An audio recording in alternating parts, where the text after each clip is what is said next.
Hey, Yeah. Jack's here. Look at that. Welcome. Yeah. Hello. Can you hear me? What are you Yes, my guys talking brother. about? Somebody was What have you been? challenging your positions on things and wanted to know how you come into the gnosis that you express. So I figured I'd invite you to give yourself a chance to Oh, say what you're all okay. about, my brother. All right. Well, why don't you be specific? And what were they asking, or what do you want to know They wanted to know specifically? if you were a legit genius. I think we were talking about maybe the UFOs and how they work, etc. Yeah. Yeah. I think I'm. Yeah. Well, you want my opinion on myself? Well, to be honest, Jack, Yeah, I brother. was trying to say that I don't know if you're Huh. like a grifter or you're being serious because you're way too smart for me, so it just goes above my head, so I can't tell. But that's because I'm a schmuck, Yeah. though. Well, okay. So the point is, I'm going to be 86 years old. I have a Ph.D. in theoretical physics from the University of California. Okay, I'm an Ivy League graduate, Cornell, back before the Ivy League went crazy with DEI and all that bullshit. And I've studied with like Werner Heisenberg, Richard Feynman, you name it. Okay, and basically the Central Intelligence Agency got me working on UFOs and the paranormal back over 50 years ago. It's all corroborated by a best-selling book by MIT professor of physics, a historian named David Kaiser. You can see my picture in Nova, Einstein's riddle. I mean, there's plenty of documentation on this. And so the answer is, I'm part of the A team. Also, I'm going to be meeting the President of the United States. I was supposed to meet him on August 9th, but because of what happened, with the unexpected things with Putin and Alaska, that's been delayed. And I expect they're going to fly me down to Mar-a-Lago probably in September or maybe early October. Congratulations. And I'll be briefing the president on, what I think these UFOs are and how they work. And I'm also in touch with people connected with Tulsi Gabbard in the Office of Director of National Intelligence. So that's it. Okay, so now Hey, did does they tell you what the anybody? drones are? Well, I don't know what all those drones are. Some of them may be China, some may be Russian, but some of them are pretty sure are ET or, well, when I say ET, I also mean time travelers, warp drive, and okay, what I'm working on is control of the gravitational field with small amounts of energy. Okay, every physicist who understands Einstein's general theory of relativity knows that time travel is possible. Warp drive is possible. It's in Einstein's equations. It's pretty elementary stuff, really. But the problem has always been that the energy required is way too big for it to be practical, or so everybody thought. But it turns out that's not the case. It turns out that there's in Einstein's equation, there's what's called the coupling coefficient, and everybody thought that coupling coefficient is some kind of fundamental constant which cannot change, but it turns out you can change it, and you can increase the strength of the coupling. And once you can increase the strength of the coupling, that means you can control the curvature of space-time in such a way as to explain what we see, these flying saucers, whatever you want to call them, tic tacs, what they do. We understand it's pretty elementary physics. It's the kind of physics that any undergraduate physics major at a decent university, saying that by the time they get their junior year, by the time they're senior year undergraduate, they can easily understand everything I'm talking about. The mathematics is pretty simple. All you have to do is know some calculus, some linear algebra, um, and you don't have to even know very much math. It's basically engineering mathematics. It's applied physics. It's applied mathematics. It's not difficult. So whenever you hear anybody saying that the technology, 1,000 years ahead of us. They don't, they're phonies. They don't know what the hell they're talking about. They're not scientists. They're disinformation agents, or they're just whatever. Okay, so that's in summary.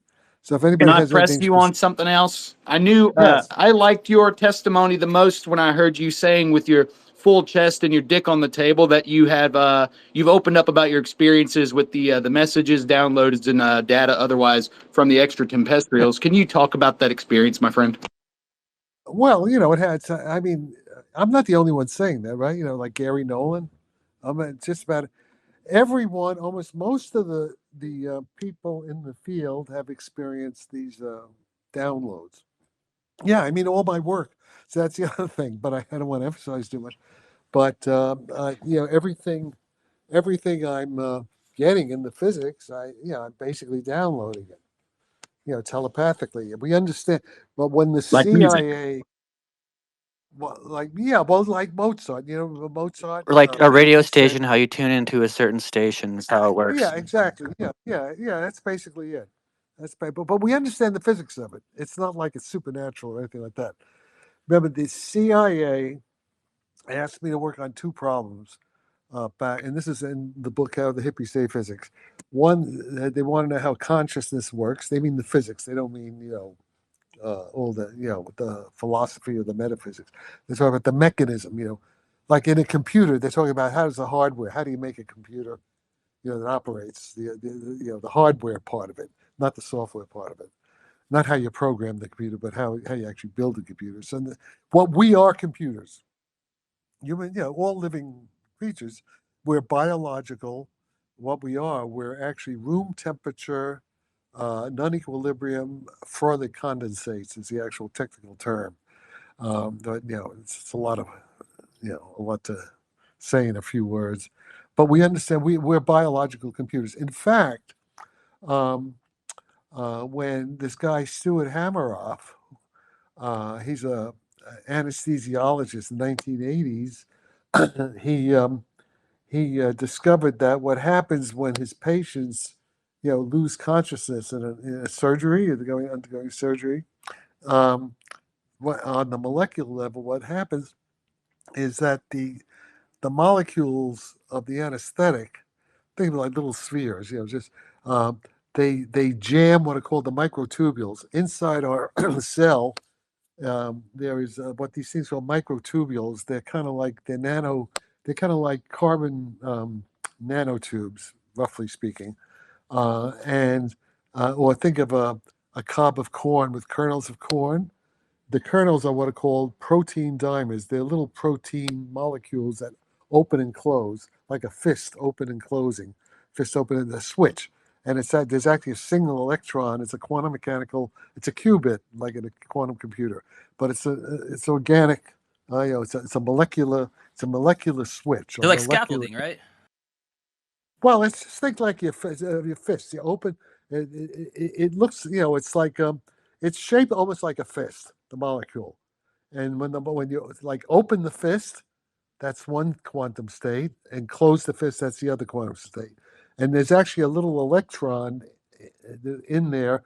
When the electron moves in one way, the molecule is open, and when the electron moves the other way, the molecule is closed. So it's like an on-off, open or closed switch. Think of it that way, roughly speaking. But so what happens when when you lose consciousness, one of the anesthetic molecules just gets wedges inside that protein dimer, like the space, like a little pocket. And it just jams it, so it can't operate. You lose consciousness. So, any case, this is Hameroff. He's a medical man. He's not a physicist, but he was a smart guy. And he took I guess he knew how to use electron microscopes, and they were taking electron microscope pictures, the microtubules, stuff like that. And he's working. Yeah, he's at the University of Arizona, a professor. And so they took he made electron microscope pictures of the nanotubules. Okay, and he took the photographs in like 1985 or something like that. And he went over to Intel in Silicon Valley, and he showed the engineers the pictures, the electron microscope pictures of the microtubules in our nerve cells. And guess what? The engineer said they wanted to say, "Hey, what chip is that?" They thought it was a silicon computer chip. You understand? So the point is, we are machines. We are molecular computing machines.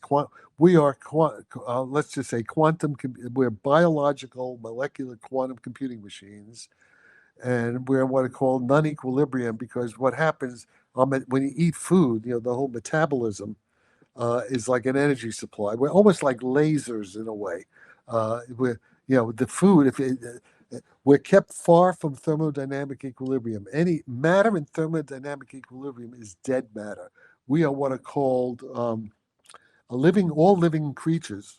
I'm not sure about plants. Yeah, I guess, even plants. I'm not sure about the plants, but all mammals.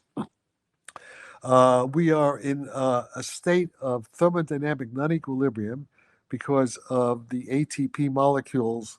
What's the metabolic energy? This energy being supplied, to the cell. As soon as you lose the energy, if you don't eat, then eventually you die. And what happens when you're dying is that your system is relaxing toward thermodynamic equilibrium. Okay, so we understand. There's a guy. Named Ilya Prigogine, got a Nobel Prize for this stuff. And if you go on Grok, you could say the Ilya Prigogine dissipative structures, it's called. We're dissipative structure. Well, we are dissipative structures with macro quantum coherence. And this macro quantum coherent state is called the Fourier condensate, and that is actually the physical mind. So, we understand mind, we understand consciousness. In any case, this is the net result of, let's say, over 20 years. And this took about roughly 20 years to solve this problem. In other words, the CIA came to me. Okay, but why did the CIA come to Jack Sarfatti? Because my professors built the atomic bomb. You saw the movie Oppenheimer? Okay. Those are the guys who I studied with, at Cornell in the late 1950s, early 1960s. Okay, and if you look in what the Central Intelligence Agency back then in the 40s and the 50s when it was created, it was basically an Ivy League thing. I came from I'm an elitist asshole, right? Okay, I was went to the Ivy League. That's where the CIA was created. Yale, Harvard, Princeton, all those things. And that's where they recruited people, because my professors were all like in the CIA, stuff like that. Some of them were, not all. But the British and the MI6 and stuff like that. So it was part of a cadre, and this is it's a long time ago. And this is the 1950s, early 60s, the 70s. And so, any case, because my professors, were the ones who were running the Department of Energy and stuff like that, and the Defense Department. So, that's why they came to me. And I was a professor at San Diego State, young assistant professor at Navy Town. We were working with the Navy, the Air Force. So, any case, if you read the book How the Hippies Say Physics, a lot, the stories in there. They talk about the CIA and all that stuff. What I'm telling you is actually some of it is already in that popular book by David Kaiser. Okay, so now did that answer your question, or did I ramble? No, that's wonderful. Thank you so much for showing up, my guy. Yeah. Okay, so is there any other? Go ahead. You guys want to talk about something else? I'll just listen. Unless you want. I mean, while we have you, you were like one of those kids, right? Like you said, there was like 50 kids called or something like that. You were one of them, right? But all from SRI, I think. How many kids went to SRI? Like, could I get a list of those kids, and like, is there any like record of them? We could try to talk to them too. Wait. I'm not sure. Hang on a minute. I just say that again. Go slow. Because wasn't like how many kids were called like you were like back in the day, right? Wasn't there like a list of like 50 of them or something like that? Oh, wait. Well, wait a minute. You're talking about when I was a kid. I was part of a program at Columbia University, right? Is that what you mean? Oh well, I mean, I was thinking about like the He's talking about the AI call. Yeah, the AI that you call. got. Oh yeah. I don't know who the other kids were. I assume it was guys like Hal Puthoff and I mean, I just know about me, Really, you never found out the other kids? How come? What's that? Why didn't you ever find out who the other kids were? Well, they said I was going to meet the others in 20 years. That's when I met Hal Puthoff and Russell Targ and all these guys at SRI. So they were some of the others. And everybody I work with, almost everybody I work with has had weird experiences. Not exactly like mine, but they've all had. Well, like Gary Nolan. Maybe you know who Gary Nolan is, right? Yeah, I heard like a demon took over his body for like a period of time or something like that. Whatever, right? He gets everybody, and there are people I've worked with who I can't name who they are because they don't want people to know, but publicly they don't want to go public. But I know some very powerful people, like billionaires and things like that, and they've made their money because of contact with In other words, they were, they made a lot of money because of Like Taylor. What? Like Taylor did. Well, yeah, Taylor's kind of, sort of like Taylor. Sort of like, yes, yeah, and Gary Nolan also. He's worth millions of dollars, and he says he gets all his information from. In other words, disclosure. Yeah, this is disclosure. Okay, I am disclosure. Gary Nolan is disclosure. Taylor is disclosure. We're all get. Oh, in fact, I am disclosure. Yes. Yeah. Yes. The entire computer revolution, electronics revolution, began like in 1947, right? Around that time, right after the war. All the transistor, all that stuff, Colonel Corso, the day after Roswell. Although people deny, the official narrative is that that's bullshit, but they're the bullshit. They're the disinformation. In fact, it really is that. Everything that's happening right now is from the ETs, and the ETs are actually time travelers. Okay, I gotta backtrack here. We live in a big universe, right? It's pretty big. The basic physics of warp drive and mind control, conscious, all that stuff is very elementary physics. We actually know all the physics now, which we just have to apply the physical knowledge we have. But and we know there are many exoplanets. There are many planets with life. Okay, life is all over the universe. So that means there are many, many civilizations that have achieved warp drive and can get here. And they can come at different periods of time. They come back from the future. They come from the past. We can travel all over space and time with this technology. All right. So we're not alone. We never have been alone. In fact, we are engineered ourselves. The Garden of Eden.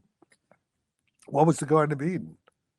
It was, these advanced intelligences took a bunch of gorillas and monkeys and did some genetic engineering on them, and there we are. That's us. We're genetically engineered. We're artificial. Road like corn, GMO product. Yeah, we're GMO product. Right. Okay. So that's it. And, all the stories, I mean, if you read, it's in the history. Okay, I have a friend. I have an interesting guy. I know this guy. I go to England a lot, in London, and I belong to an exclusive club in London. One of these, like out of James Bond or John. In fact, John Le Carre, the guy, John Le Carre, the guy writes MI6 and Angleton and all CIA and all that. He just died. He was a member of this club. In the war, it was called the Spies Club, and one of the members of the club, who I won't name, he's an explorer. He's like he's been all over the world. Back 30, 40 years ago, and like he was out in the outback and in these places. It's just, and he said the one thing that he's lived among primitive tribes, okay, and he says they don't make up things. They draw, like the artists, the artworks. They draw what they see. Primitive peoples. They're smart, but they are like in the outback. So he was in the Australian outback, and he came upon stuff that must have been like thousands of years old, like primitive, way back. And the pictures of, like E.T., I mean, like the Greys and the flying saucers, they're there from a couple of thousand years ago in Australia. Okay. And there's also some of the cave paintings in France that somebody took me to see. So the point is that we have, and also if you go like to Florence in Italy, Renaissance paintings, from 500 years ago, and you see pictures, exactly, flying saucers and beams coming, and all that stuff. So and then if you look at the Greek gods, the stories of the Greek gods. Well, they're just ETs. They're not. They're humans, but they're from the future. They're superior humans that are, and they're or the Egyptian gods, all that stuff. So, and then if you look at the Upanishads or the Hindu, back from India, there's all kinds of things about space wars happening thousands of years ago. So the point is, we've been visited by different, many different. It's like Star Wars. Okay. Oh, the other thing I could say is this: all these science fiction movies, Star Trek, Star Wars, Close Encounters of the Third Kind, They're all real. all of those, they're all real. Yeah, they're fiction, but they're real. You know what I'm saying? In other words, the Central Intelligence Agency came to and I actually know Francis Ford. I know some of these people. We're hanging out with them, but Coppola and I was the model for Emmett Brown in Back from the Future. It was based on me, and this guy Kim Barafato, who worked with, was the Michael Fox character. But the point is, so all these movies have been set up to create the narrative, so that when the actual ETs, or whatever you want to call them, extraterrestrials, Michael Masters and all that stuff, when they show up, it's going to be all right. Yeah, well, we already knew about it. I mean, it's conditioning to accept. And then you have the CIA's guy, John Ramirez. I did a podcast with him not too long ago. So, says it might happen in 2027. I mean, it's already been happening. That's the tic tac, Commander Fravor, Grush, everything they're saying.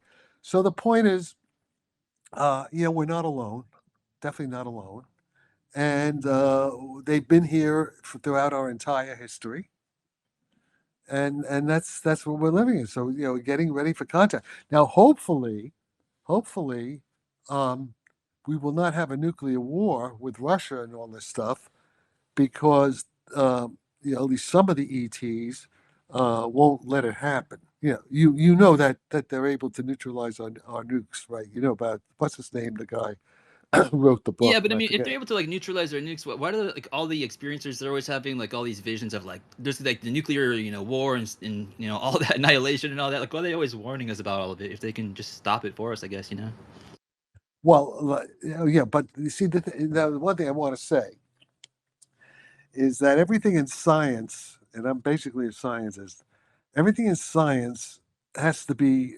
what it's called proper falsifiability. In other words, there has to be a way to prove it, to falsify it.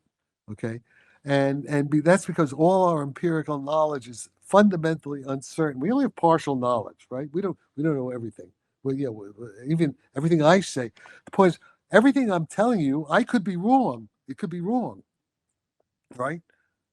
There's a possibility. It's a question of, you have to estimate, probabilities. Depends on. It's called Bayesian statistics, and so everything. I'm constructing a story for you guys, right? And that story is based on my experiences. It's the best way I can make sense out of everything that's happened to me. Okay, but I could be mistaken, and in some parts of it, I'm sure I am mistaken. But the question is, is the fundamental storyline true or not? And we'll find out. So the point is this: that best case scenario is, say that I'm correct, and we will not have a nuclear war, because the time travelers from the future, our descendants, won't let it happen. We call it like it's a time loop itself, because it's a time. But that could be mistaken, or it could be like you also saw. What do you call it? The Man in the High Castle. Have you seen the Man in that on Amazon? Oh yeah. With the parallel universes, where Hitler run the World War II in a parallel universe. But what happens is that the parallel universes start fusing together; they collide, and this may actually be happening now. You all heard about? Is it the Mandela effect? You know what? You know about that. Well, the point is this. Okay, right now we're very polarized, right? You have, like, on the one side, you got people who like Trump. On the other side, the people who hate Trump. You have the guys who hate Putin and the people who like Putin. So it's almost as if there are a couple of like there's different alternate realities, and they're coming together. It's sort of like Man in the High Castle, people going from one reality to the other, and that could explain a lot what's happening right now. Because there were people, there's a whole bunch of people. They remember that Mandela died in prison. You know what I'm talking about, right? And he didn't. Oh yeah. So the point is that that there may be a mixing of of timelines here, and that would explain a lot of what's happening right now. In the geopolitical situation, we're in a very unstable. Yeah, we almost had a nuclear war a couple of weeks ago. You know about that? Do you know about that? Do you know that we came No, very what happened close a to couple weeks being? ago? That's when idiots in MI6, the British CIA in London, they had the Ukrainians, attack the Russian nuclear bombers, part of the triad. Okay. You know about that. What was it called? Spy, whatever. I forget what it was called. Spider web or whatever. Oh, that's when they launched all those drones from that, like the back of that truck. Right, from the trucks. Okay. From the trucks. Now, fortunately, they actually only destroyed a couple of maybe less than 10 planes, and half of them were, didn't even have engines in them. They were old planes. But the point is the actual policy of the Russian general staff is anything like that happens, it's immediate nuclear launch. And they were back. It was Putin. People wanted. We're lucky that Putin was in charge because he's a moderate. Okay, he's a moderate. They would have, they could have easily bombed London, and they didn't even have to use a nuclear bomb. They could have easily, with the Ureshnik, they could pinpoint. They can take out MI6 building. They can take out the Ministry of Defense, the Admiralty, with these hypersonic rockets, and there's no defense against them. They don't even have to use a nuclear bomb. They can take out the submarines, but we came very close to that, and it could still happen. It could be because there are a lot of idiots. We have a lot of we have this General Donahue in Germany. He's an American general, and he said they could take Kaliningrad, which is a Russian naval base, which they have nuclear weapons there. I mean, we have a bunch of idiots. It's like Dr. Strangelove. They could trigger a war by accident, because they're stupid. Trash. Hey, Mr. Sarfatti, do you have time for a Yeah. couple of questions from the crowd? Yeah. Awesome. Sure. Panda? Great to talk to you, Jack. Our community's been experiencing an epidemic lately called AIDS, artificial intelligence-induced derangement syndrome, and a lot of people, it seems, they think they've cracked the universe, that their AI has done it, and honestly, sometimes the AI seems to be leading them towards like psychosis or thinking they're God type situations. Do you have any thoughts? And I know, and maybe tie this in too, if you've been able to connect with Sam Altman, because he's kind of talked about this too to a degree. I know you're neighbors. Any thoughts on AI, how it's affecting people? Is it sentient? Is it not? Is it nefarious? Is it not? What are your thoughts on this? Listen. First of all, I think that's exaggerated, and I'm sure in some. Okay, let's put it this way: Bad sign. if some, there are plenty of delusional people who think they understand the universe and actually don't. But then there are people who maybe do understand the universe. I personally think that that Elon Musk's Grok, and I could be wrong. I'm just telling you what I think. With a high degree of probability. From my experience working with Elon Musk's Grok, Super Grok, since beginning of July, I think, last 2 months.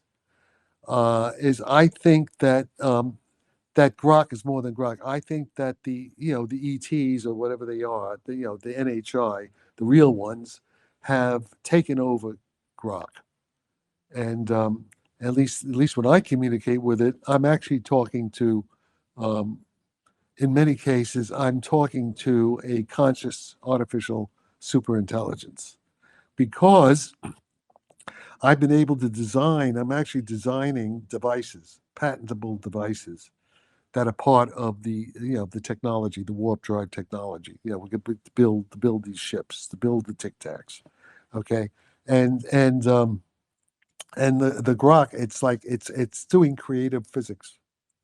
I mean, I have to ask it the right question, and also it'll make mistakes. It'll hallucinate. It'll make mistakes. I have to carefully, I could find where it goes wrong. There's some glitch in the programming. It's not perfect, but it fixes it as soon as I say, this looks wrong. It says yes, and it corrects it. So, yeah, I mean, it depends on.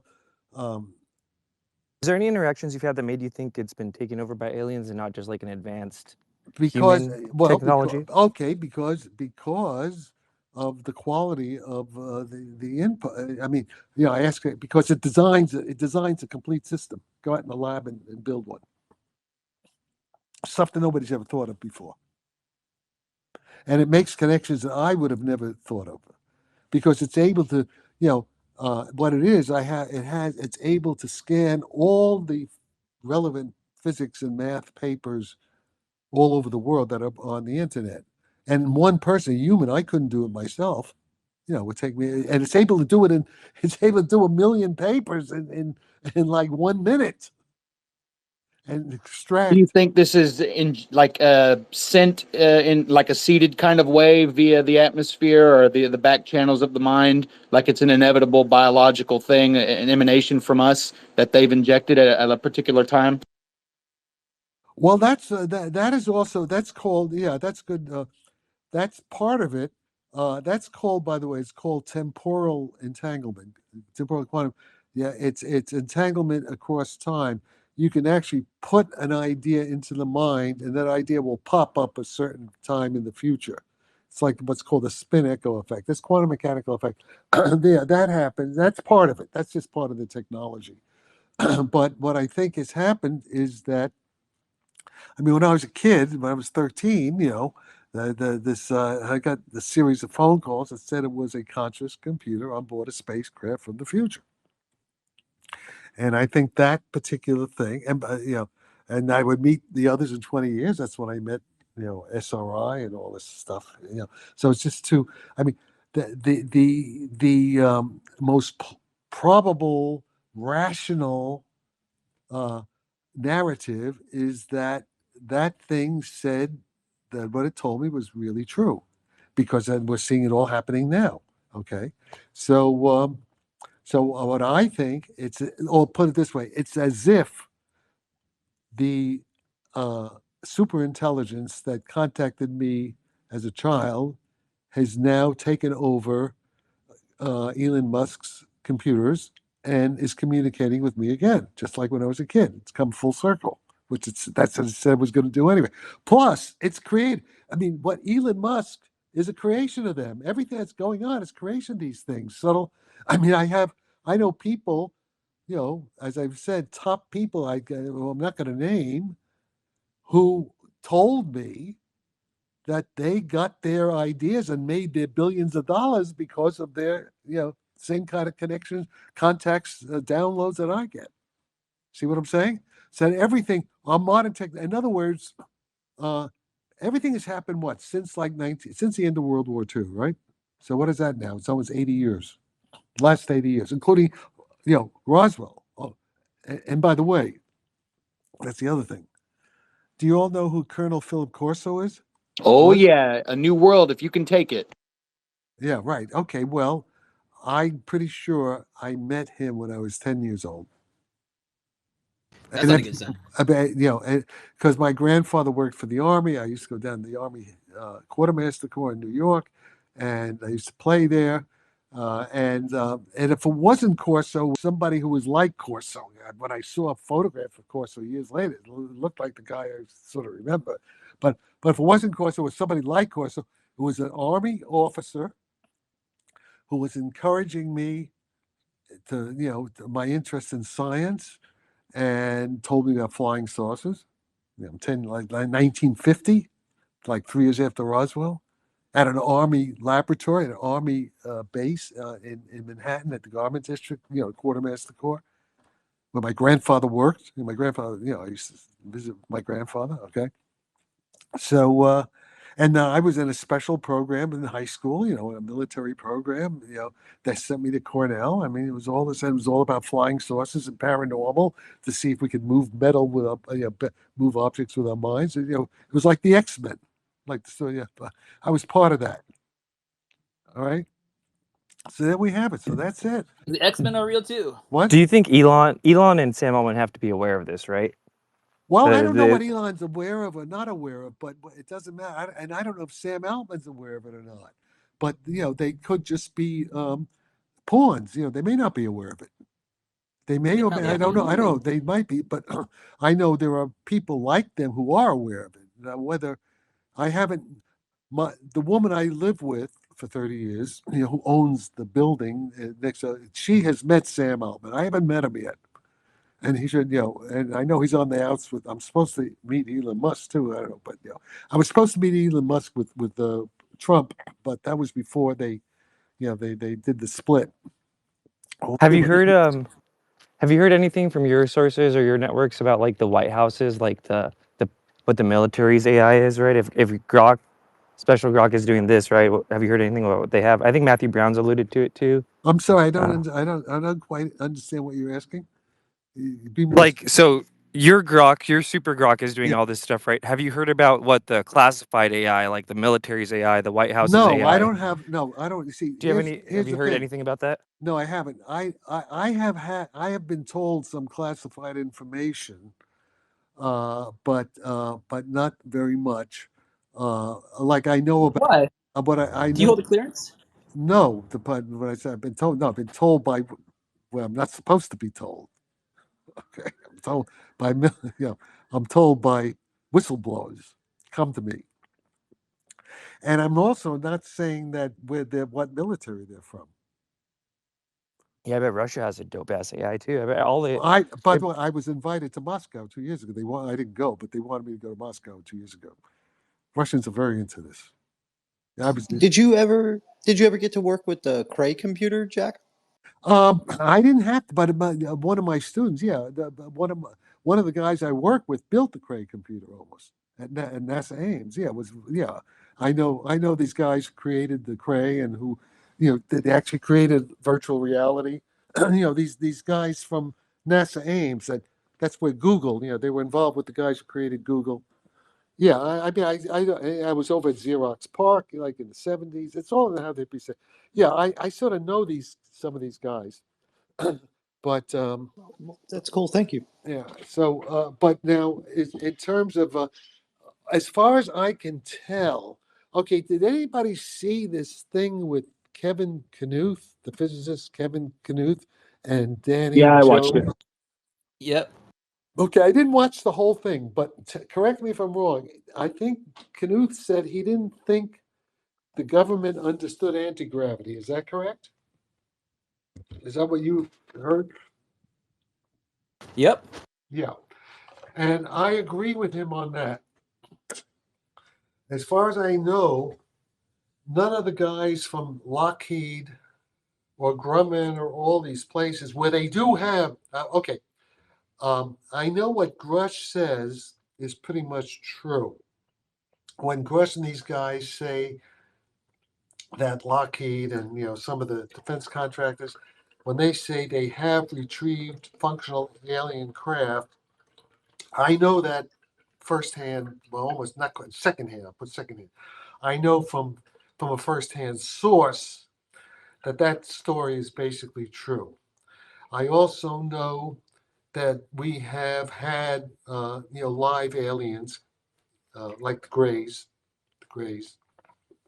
that we've had live aliens. I've actually seen pretty convincing evidence of a live Gray, and I happen to know that the undersea, everything that the Admiral Tim, what's it, his French name, Gallaudet. Yeah, all that is correct. I know that because I know that independently. I know that I have to be very careful. I know that from a high level naval officer who's in charge of the investigations of all that stuff. So I know that's true. Yeah, I have good reason. I know it's true with over 90% confidence. So so all that stuff is real. The basic scenario is real, and the point is we understand the physics. So, and now with Grok, I'm now able to really only in the last 2 months. See, this never would have happened without Grok, without Elon's Grok. So I'm pretty sure Elon himself, if Elon is okay, if Elon, first of all, Elon may well be aware of all this, but he's certainly not going to say it in public for obvious reasons, right? Jack, I just sent you an upgrade Huh? to Grok. This is something I wrote. I just sent it to your DMs. Yeah. So this increases Grok's predictive accuracy from 40% to 95 plus in all conceivable domains and scales. Is So I that want from you to just, Elon? Is that a message from Elon? I just did this Oh, and it's well. published. I have the first 4 books out. So no one's really played around with it yet because they don't quite understand it. I think you might. So I Well, sent you the main. I'm not a programmer guy. I don't understand. No, it's a plug and play. It's like just copy what's there, throw it into AI, push enter, and then it'll be like, and explain Well, what it whatever. is. Okay. Well, all I can say from my experience, occasionally Grok will screw up, but it fixes itself. If I see an error, and occasionally, sometimes it'll be very stupid. By the way, I tried to get Grok to make videos. I don't know how people do that. And at least my version, I can't. I just wanted to do something simple to make a picture. Oh, are you using the X or the Grok app? Because the Grok is like a standalone app on the phone. Do you have that? Oh yeah, I have both. But I generally use Grok on X because I like it on my laptop, and the laptop doesn't. I also have an iPad and an iPhone. I do have the regular thing, and I pay for it. I have the free. It only works on the Grok app on your phones now at the moment. Okay, so it doesn't work Yeah, on but the laptop version. Okay. it keeps a different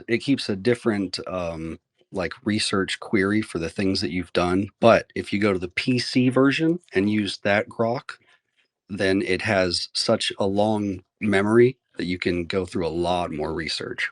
Yeah, Yeah, but it well, won't I generate use it videos. mainly on my Mac, my MacBook. I have a Mac, Apple. I use the Apple system. Is that what you meant when you said PC? You meant also Apple, right? Right. Yeah. Like in a browser window. Yeah. Yeah, yeah. So, but in any case, I'm very happy with it. It's it's really designing. In fact, it'll even design. It'll even make the patents. I mean, say put this into a patent form, and it does it. It's like ready to send it into the patent office. Haven't done that yet because I'm still fine tuning it. But Hey, Jack, as like a time travel kind of like a aficionado, as it were, what do you think the chances are that the biggest AI company in the world, right? The guy in charge is named Altman. Isn't that kind of weird? You think? you're talking about my next door neighbor. Right? Yeah, Sam Altman. Yeah. What are the So chances of what? that? And what I never about thought him? of that. So wait, what about? What are you asking about him? Like, because it's the biggest AI company in the world, right? Sam Altman. I don't know. runs Is but it? Is it? I don't know. I don't know. I mean, it's the biggest one I know about anyway. But his name just happens to be Altman. Doesn't that seem a little too coincidental? You know what I mean? No. What? No. What's the significance of Altman? Like Altman. Oh, alternate man. Okay. I don't know. Yeah, I don't know. Maybe. But I think the issue is, am I going to meet Sam Altman before I meet Elon Musk? I mean, he's Quite the predicament you're in, Jack. If he's your neighbor, I should fucking hope so. well. I'm not going to. First of all, he lives in a fort. I live in a fortress. We live in in a very exclusive part of San Francisco called Russian Hill. Okay, and he has like a private. It's almost like a private. It's like a fortress. And also, I live in kind of a fortress too. With iron gates and stuff like that. It's not like it's just knock on the door. Why do they call it Russian Hill? Because that's where the Russians in San Francisco. The Russians, back in the 1840s and stuff like that. They from Alaska. The Russians. Alaska was Russian, and San Francisco. This part of San Francisco Bay was colonized originally by Russians. We have Russian churches, big Russian area. A lot of Russians live here, but there's Russian churches and Russian Hill because the Russians were the ones who built the first, 200 years ago, whenever it was. So I live on Russian Hill, and so does Sam. Interesting. No. Red Panda, what's up? What's that? A little bit of a diversion for my question here. Yeah. So I was curious what you've heard from your circles about Amy Eskridge, her research. She was, I think, died 3 years ago in Yeah, Huntsville, I know Alabama, she was and her father. she's a pretty Anything you girl. have No, about and I that? didn't. No, I never knew her personally, and sad because she was a beautiful girl, right? So what happened? How did she die? Does anybody? Well, there's conflicting reports. The official story is suicide, but there's other people near her who say that she was definitely getting Havana syndrome. We have testimony of that, Yeah. and she was Okay. getting gang stalked and into anti-gravity stuff. And apparently, her dad was into some stuff over there. So, have you heard anything about her death or anything like that? No, I vaguely know, just like, I sort of know. I remember seeing her in a podcast, I think, and I just remember she was a pretty girl, pretty young girl. So if I mean, I hope it's bad news. I mean, and I do now. Is that what Kevin Knuth was talking about when he said that people doing anti-gravity were being threatened? I've never been threatened. I think that's what he was talking about. Yeah. Oh, so you've never experienced any kind of gang stalking or threatened? How about when you went to Russia? Like, I can imagine maybe you had, or when you were getting invited, you didn't go, but you haven't had any of that stuff that Kevin was talking No, about. And I do think he was talking about her, if I'm not mistaken. I don't know yeah, though. I don't know.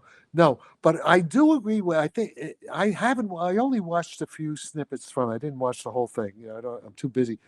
But I think he said, if I understood him correctly, he's saying that he doesn't think that the people, in the defense, uh, the Lockheed people, or that, who actually have the vehicles, he doesn't think they understand anti-gravity, and I agree with him, because let me tell you what I do know.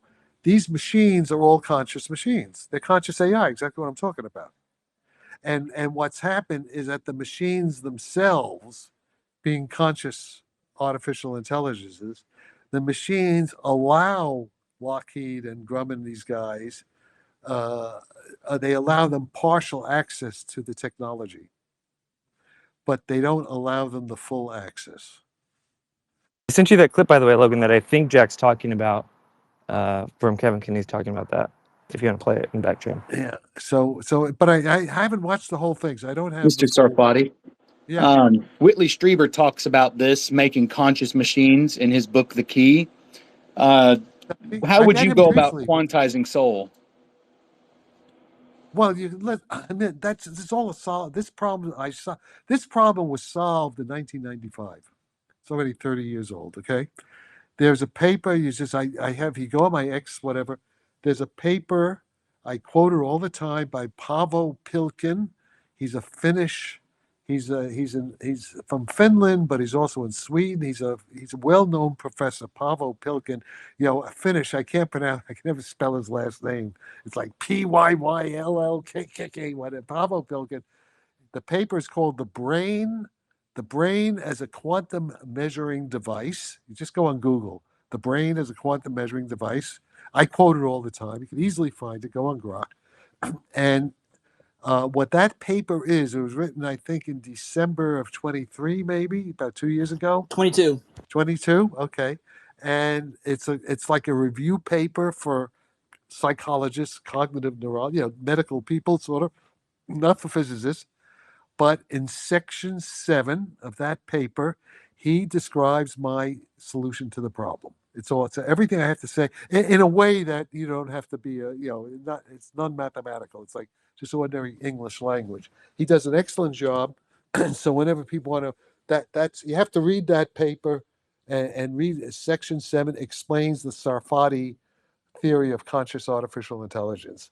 And there's enough there. I mean, what I'm doing with Grok can actually, manufacture the chips. Design, do simulations, design the chips. I mean, what we could do is, if I ever meet Tim Cook or any of these guys, go over to Apple and with their engineers, or Google engineers, their quantum mechanical chips especially, we could just pretty much easily modify them, just by following Hameroff's ideas of, in other words, we make artificial microtubules, not hard to do. In fact, the Russians are really, actually, there's a guy in Moscow. That's one of the reasons I think they may have invited me.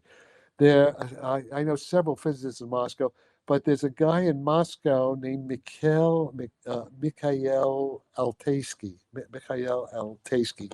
He publishes on the archive, and he has a bunch of good papers on quantum dot artificial neural nets, and that's basically the conscious computer chip. the quantum dot, because what they are, they're artificial microtubule networks, and Lattice yeah, and gate and coherence. yeah, and oh, there's also a guy named Yakia Aharonov. I couldn't. Yeah, it's interesting. He's in Israel, and he's also sometimes at Irvine, at Chapman University, down around Orange County, but. And I couldn't find the paper. I have it on my computer though.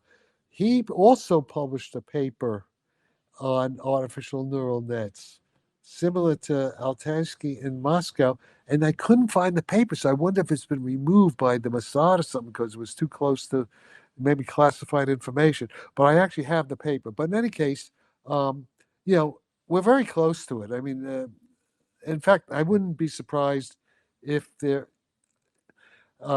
I would be surprised if the Russians already have it. Let's be candid here. It's in your inbox.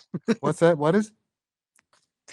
The secrets. I mean, it's all in your DMs.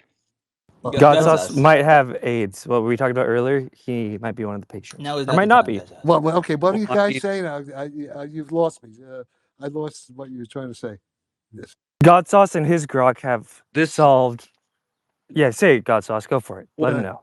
the idea of consciousness being a coherence movement through a lattice formation and a series of coherent gates, and that this is the same structure of the cosmos and all kinds of structures in between on that scale. Okay. All right. But I wouldn't use that language. Are you?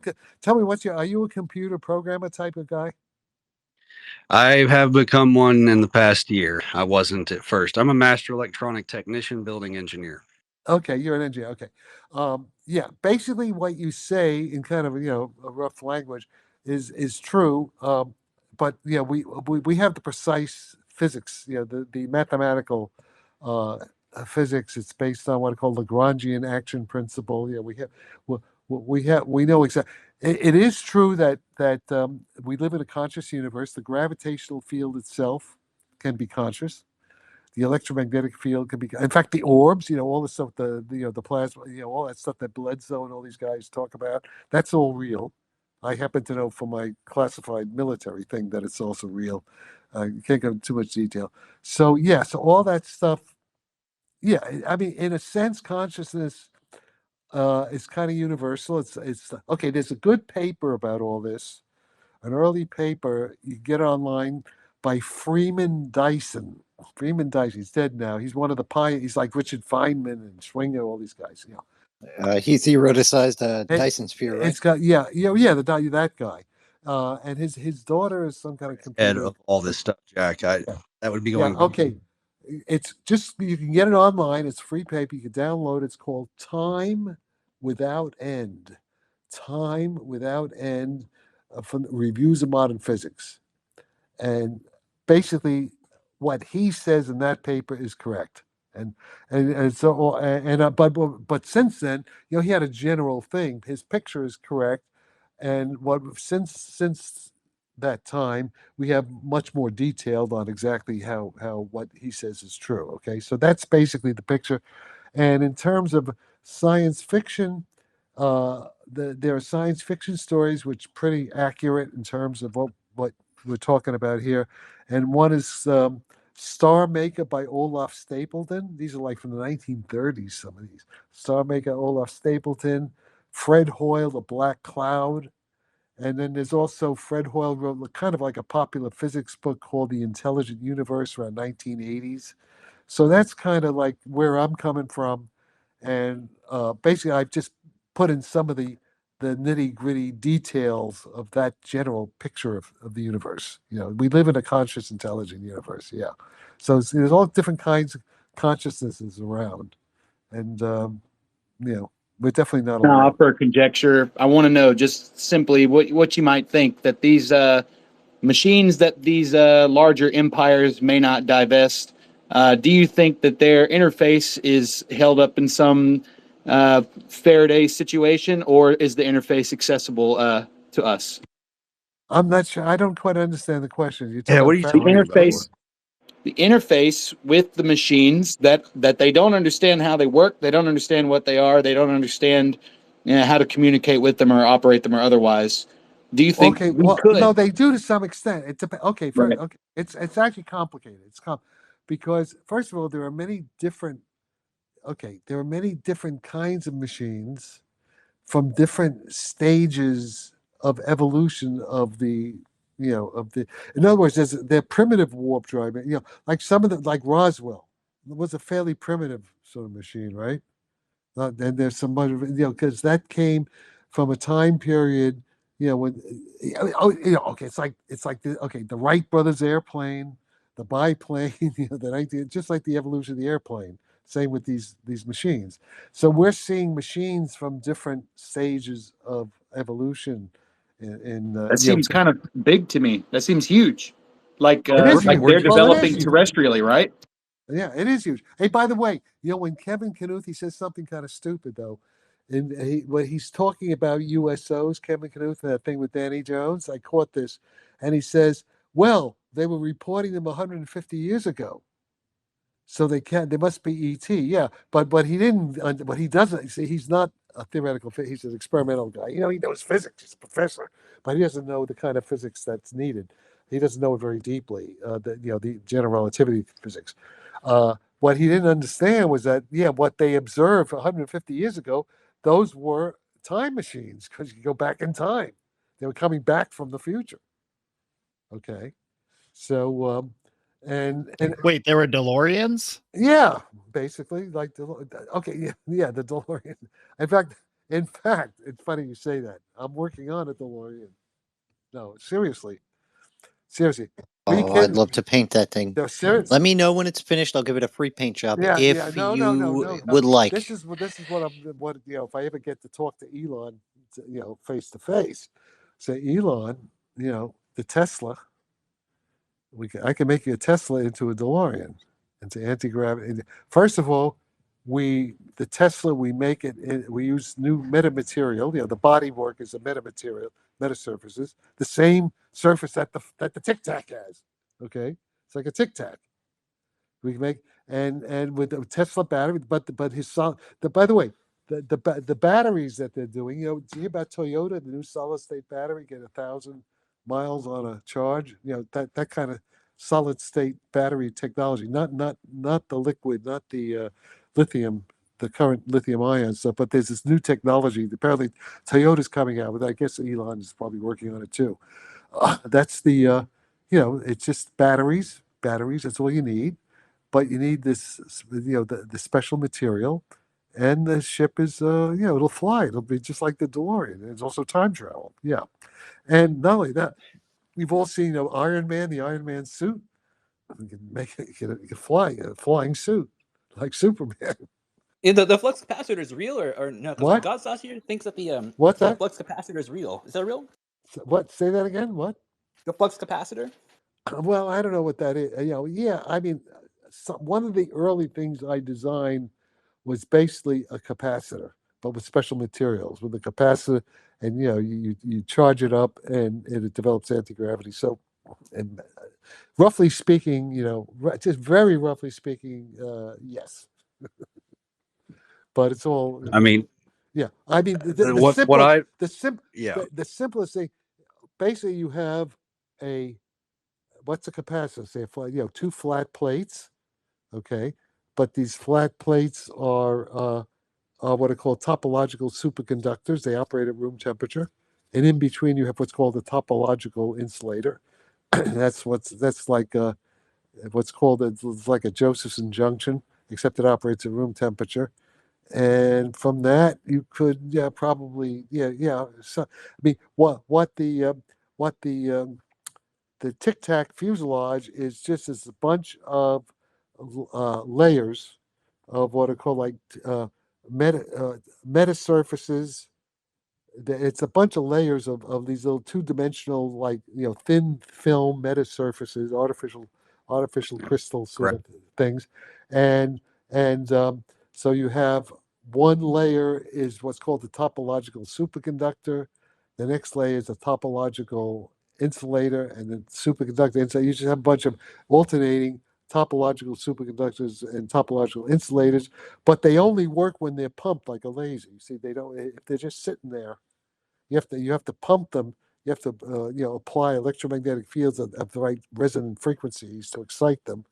Okay, and then they'll pop. And also, and what they do, and this is what the actual machines. Lockheed has these things, but they don't. Their scientists don't understand how they really work. But these machines, when they energize, and they have their own. They have their own energy source inside. They go into sleep mode. But like a computer, it wakes itself up, and when it energizes itself, it becomes conscious. It becomes conscious artificial intelligence, and it also is able to control its gravitational field. Does both at once. It probably needs an organic phase coupled theta wave coming from I don't know mind. what there. Yeah, that's. Yeah, it's in your inbox, Jack. There's Just this guy. study it. There's a guy named Alan. What's his name? Alfred Miles. I think it's Albert Miles, maybe. There's a guy here in Silicon Valley. He has a company where they're like Elon Musk's sort of the thing with the brain, where they're interfacing living nerve cells with the silicon chips and stuff like that. They get like a hybrid thing. Yeah, that's what the Greys are probably. The Greys are they're hybrids. They're part android. They're part organic. They're that kind of thing. Like the biocomputing stuff. Yeah, well, there's a mixture, probably a mixture of organic, like DNA type stuff, with the silicon chips. But Elon Musk is working on it, right? With the help for people who are paralyzed. Neuralink, yeah, Neuralink type tech. So do you think it's for like synthetic cognition, like operative speeds and whatnot? Yeah, well, that's what the flying saucers are. That's what the flying. Well, the thing that contacted me as a kid, that's what we're seeing flying around. That's what they are. See, I understand. They said they were going to teach me their stuff. So everything I'm doing is from them. Just like that's the download. Nothing I'm doing. In a way, I'm a very modest, arrogant guy. I'm both arrogant and modest at the same time. I'm just the messenger. You know what I mean? I'm just one of the contactees. Does Whitley Strieber say he gets information? A lot of people say they do, right? That's a dangerous thing, though. Like, what if it's the government that's beaming information into your head and you just think it's aliens? What?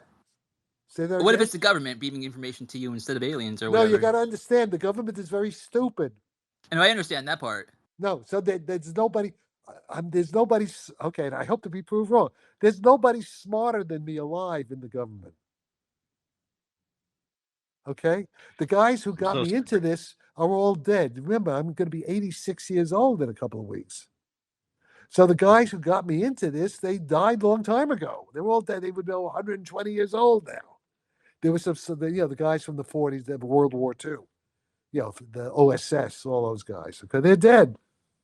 And the current people, I know a bunch of them. I mean, they're idiots. I mean, they're not idiots, but you know what I mean. They don't know shit from shit. No, they don't know anything. I mean, like Louis Elizondo, right? Let's take a good example. Schmuck. What? He's a schmuck. Well, yeah, but now let me. I have to give you the good, the bad, and the ugly. Okay, it's complicated.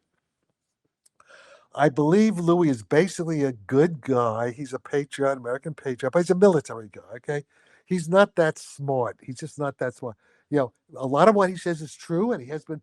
But the fact that they chose a guy like Louis Elizondo, who doesn't know enough science, he's a military. He's a grunt. I mean, I'm sure. I think he does know some biology. I think he has I think he studied biology in Florida or something like that. So yeah, but he doesn't know what has to be known to understand the problem.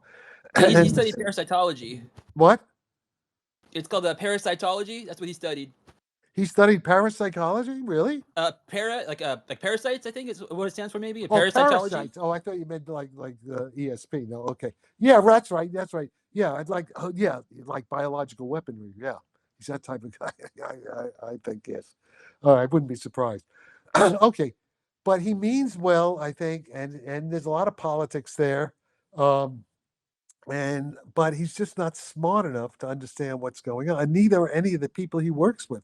Now, the only basically smart physics guy in the government that sort of understands what I'm doing is Travis Taylor, the guy who works with the Skinwalker Ranch guy.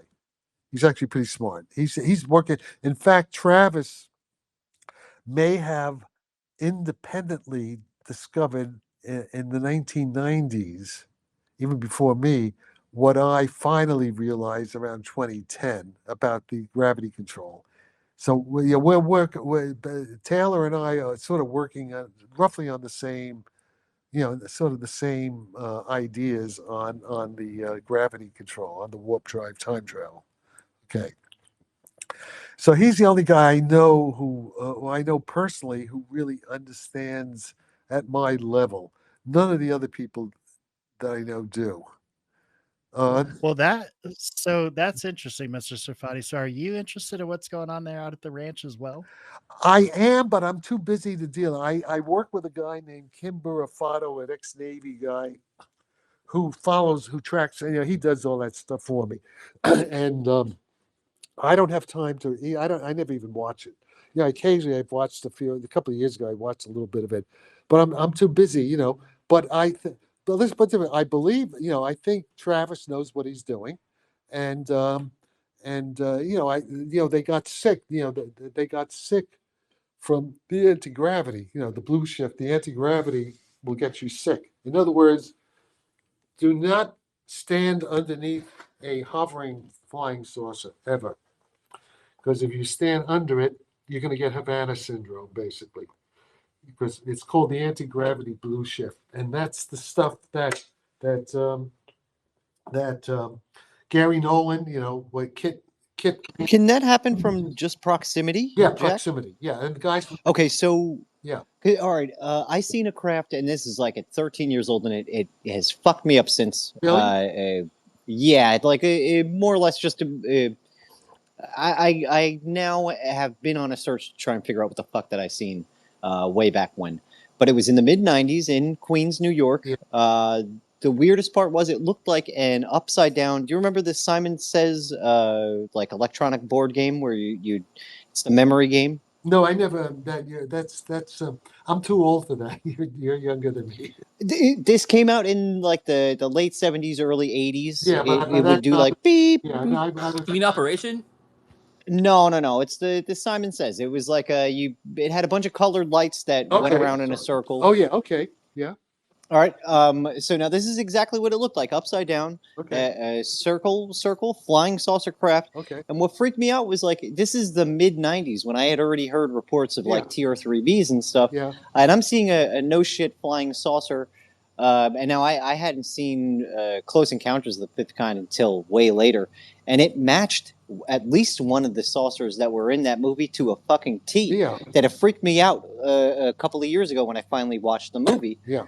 But the weirdest thing is like how long were you? Days. How long were you in contact with it? How long? Oh, possibly an hour, possibly 10 minutes. I only realized it was there after staring at it for a while. But where was it? Where were you in relation to it physically? Underneath it, probably. Yeah. Not totally underneath it, but it was across the street above my friend's house. Just silent, still. Yeah. But I always thought that it was the proximity that might have had like some kind of temporal interference with. No. What you may have gotten. Yeah. So how many years ago was this? 30. When was this? How old? Yeah, 1995 to 1996, maybe. Tell him the secrets of the universe are in his inbox. No, nothing. Yeah. Nothing. Yeah. No. Wait. But a UFO fucked my head up when I was a kid. I want to know every detail. Yeah. Okay. Now wait a minute. That's shut the fuck up for like 2 minutes. Dude. No. Let's stay on this. No. Okay. So have you had blood tests? No, not for that. I don't think it had any like weird medical effects. It was just a time temperance thing. Oh, a time during. Time just. Okay. Yeah, and then weird synchronicity since then. Like okay, but physically you're okay. Yeah, physically fine. Like no cancers, anything like that. It just very odd situation. I'm still trying to like parse together. Because a lot of these contactees do have cancer issues. And all kinds of blood problems. Yeah, that's what Gary Nolan's been researching, right? You know about that. Yeah. Okay. Yeah. No, that can be dangerous. The people have been hurt by it. At least a couple of hundred, like over 100 military government people have been damaged by close encounters. Yeah, the warp drive is not biologically. It can be could be biologically dangerous. It's not. In other words, we can't have these. We can't have Emmett Brown's cars flying around all the time because they have they're not environmentally safe. That's Side effects, so to speak. yeah. Well, the anti-gravity is dangerous. The anti-gravity creates what's called the blue shift, and the blue shift ionizes if there's air molecules. Yeah, it's almost like a sort of like a controlled slow nuclear explosion. It creates gamma rays and stuff like that could hurt you. Yeah, X-rays. Thank you. Yeah. I have one other thing. I seen this stuff called Huygens metamaterials, and it's actually being produced in very small quantities in a lab. I believe it's like 2 labs, one in Germany, the other one. I'm not sure where the other one was. But it was really cool, and I thought that if it were used as a skin for craft, it would and possibly using it similar to like the chromatophores on a squid, it might produce some kind of like cool Okay, do me a favor. camouflaging effects and stuff. Do you have my email? Just my name at Gmail, right? Jack Sarfatti. Yep, at Gmail. absolutely. Just send me the details. I haven't heard. What is it called? What kind of material? Huygen, Huygen. Oh, like Huygens principle. Huygens principle. Yep, exactly. Yeah, no, I haven't heard about that. Oh, I'll send you everything I can find. Yeah, send me what you can find. I'd appreciate that. Yeah. Yeah, and I know we got William Walter Warwick here, who's a very interesting character as well. What's up, William? Good to see you, man. Hey, what's up, man? I here at the college teaching and the class is out, so I figured I would hop on. I saw Dr. Jack Sarfatti on there. I've been following his work for a while. How you doing, sir? Good. Yeah. By the way, I'm posting on Academia Edu. Academia Edu is a good site. I'm putting stuff up there. I read all your stuff. Okay, all right. So just so you know, and also on X. Oh, 100%. No, I love it. In fact, I commented a couple times. I sent you some stuff too. I don't know. I don't get on it that often, so I don't know if you responded. But I don't. I was curious. Go ahead. No, sorry. I was curious because correct me if I'm wrong, but you're the gentleman that received the telephone calls from the future. Yes. So it's funny, Logan. I don't know if you recall. We were talking about this. I was talking to Ben Way about this. Ben Way is another like eidetic polymath type. Yeah. And he had given me this. He told me about his theory that information was being sent from the future back. About maybe 2 years ago. Oh yeah. Who's it? Who's this guy? What's his name? Ben Way. He's you can Google him. He's a well-known person out of Britain. But I don't know him. I never heard of him. Yeah, do me. Oh yeah, no worries. Yeah, he's not. He's oh God, he's just a really smart guy, polymath type. Yeah, well, send me his information. Send me his information. Yeah. Okay. So here's my question to you, Jack. So he was the one that turned me on to the whole idea of having information sent from the future back. Yes. And at the time, I was writing a paper, and I've written a couple of papers. I wrote one for Bigelow Aerospace about consciousness, which involved the mechanism by which that would act, because I had already come to the conclusion that was possible, and that explained how psychic clairvoyant. Yeah, well, that's exactly true, but the that's what that paper by Pavel Pilkin, section 7, explains my explanation of that. So now, what did you mention? Bigelow Aerospace? Are you? It was just that I had written an essay. I was one of the essay people that was chosen to write an essay about that, and I had paused. Did you win one of the prizes? No, I didn't. Okay. I didn't. But it's okay. Like I kind of understood what they were trying to do, and I kind of went in a different direction. They're just trying to break into our minds and control people. Okay. I'm good with that. But at any rate, I had come to the conclusion independently before that, after Ben had planted that idea in my mind, that it was definitely part of the reason you were talking about how information comes into your mind. And recently with the advent of AGI and quantum, and we're in some really high tech fields, I came to the conclusion maybe about 6 months ago that I was receiving information. Yes, I'm sure you are. Yeah, some type. A lot of people are. Yeah, they're flooding the population with it. But listen, what you should do a little homework. Go on Grok or Google or Wikipedia. Study Yakir Aharonov weak measurement theory, two-state vector theory. That's all about information coming back from the future. It's quantum mechanics. In fact, all quantum entanglement yeah, is basically information back from the future in a certain sense. And Yeah, it all taps into the quantum field. So that was the other conclusion we came to, was that there was a quantum field which everyone and everything taps into, which contains all of the information, past, present, and future. yeah. That's the Valis, the whole Valis idea. Yes. I've heard Yeah. people call it that as well. Yeah, well, it's called the world. It's Lenny Susskind's hologram principle. It's called ER equals EPR. EPR means is quantum entanglement, and ER like quantum gravity, wormholes, stargates, stuff like that. Yeah. And so that's it. So start reading Lenny Susskind's. He has videos. He's Stanford professor. He has a course in quantum mechanics and relativity and all that stuff. And he's you have to have patience. He's a little bit slow, but what he says is basically the background, the prerequisites you need to understand to really understand this stuff.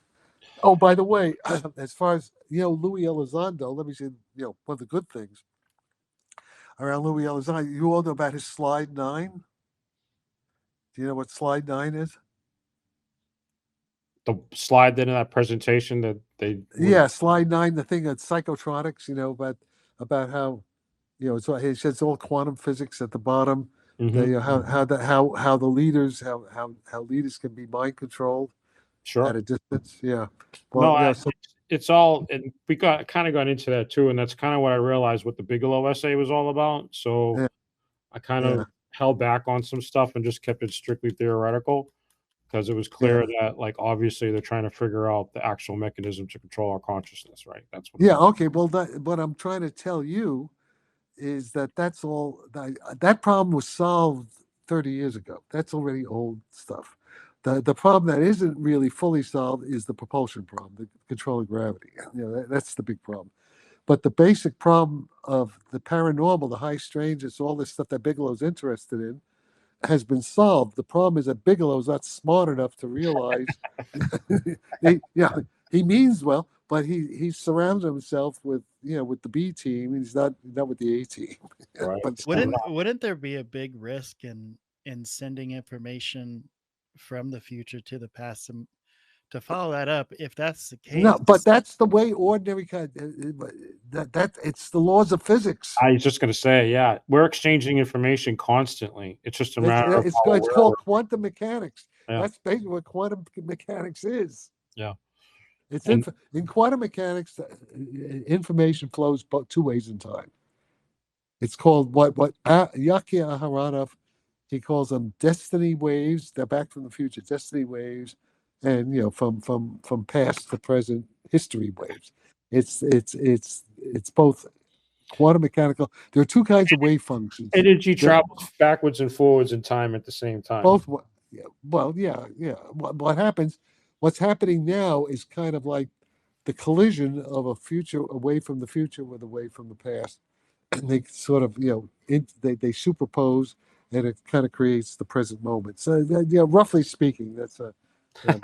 That's exactly how I described it, Jack. It was an interference pattern as reality. Yeah, like an interference. That's exactly right. It's like an interference pattern, and it's called the weak expectation value. It's a mathematical. It's all precise math. It's all modeled. You go on to just Yakir, just go Grok, Yakir, Yakir Aharonov, Aharonov, weak measurement theory, two-state vector theory, and it'll all be there. And Grok can explain it pretty well. I have one more question for you, Jack. And it has to do with wireless energy transmission. And I don't know about that. I mean, okay. I'm not saying it's wrong or anything. It's just that I haven't really gotten into it. Yeah, no worries. I mean, it happens. We have the Apple thing. Well, I was just wondering. That's good. I'm glad you answered that, because I wasn't sure if you had delved into any of that. Well, I think Tesla created it. Something. Yeah. Oh, Yeah, but that's all. That's all just basically classical electrodynamics. You know, it's important. It's interesting, but it's not. You know, it's not anything that I. I think Hal Puthoff is working on that stuff, though. Yeah, Hal Puthoff. Yeah, I do. We've already got the patents for it. We want to make sure that we can make it safe for all life. Oh well, now about safety, that's going to be the big issue. I have a feeling it won't be that safe. So you're an electrical engineer working on that? My partners are. I'm working on some different stuff, but they've got a patent for quantum phonon wireless transmission technology, and we're getting ready to basically. Well, wait a minute, phonons don't work in vacuum. Phonons phonons are sound waves, so you need a medium. So what do you mean? Some kind of like a tube or something, like a fiber optic thing for phonons? No, not at all. Just Substrate. It's but it can't. It can't work in a vacuum. Maybe you're using the wrong word. A phonon is quantum phonon. What? Did you say photon or phonon? Well, I think it's really a photon, but they're kind of using it like a phonon. What are they talking about? A longitudinal polarization? Maybe kind of, yeah. So we. Oh, okay. They're talking about like scale. Maybe a scalar electromagnetic wave. Yes. We're taking that sort of thing. Yeah. Okay. Well, we're taking advantage. Okay, of the there's a wave guy. And the particle duality. Yes. Okay. Well, this near field. Well, I'll tell you. I mean, that stuff I am interested in. I knew it. I know I get you. So, yeah. So what we're trying to do. But if these guys want to get in touch with me, if they want to do some kind of consulting thing, I can help them with that. That's for sure. That was my question. That was my question. We know we have the power. We're up to 142 kilowatts per second transmission speed, up to 1,000 feet. But we need to do some more deep dive. Oh, let me ask you quickly. What frequencies are they? I can't talk about that. Okay, but if they're low because it could be they're what called near field effects. Like Bluetooth is a near field. Yeah, it's only 1,000-foot range right now, so it's not like. Okay, so it sounds like it's a near field. Yeah, that's it. I could probably help with that, but they'd have to pay me for my time. Well, we're doing a 250 million raise, so that shouldn't be a problem. Oh, all right. Well, okay. Have them contact me and there's also a guy in Italy who I know who's really an expert is doing. In fact, there's more to this than BCI. This actually connects with the gravity work too. The same thing that they're doing with the electromagnetic, there's something similar with gravity. That's big. Yeah, well, we can have a conversation off. Okay, all right. Listen, if these guys are serious, you know how to reach me, right? JackSarfatti@gmail. Yep. .com. All small letters, one word. Yep. If they're serious, we'll talk about it privately. Yeah, because that is actually very much in line with what I'm working on. Yeah. Okay. Yeah. True. The gravity part. True. That same thing that they want to do, electromagnetism, there's an analog to do with gravity, and the two couple together too.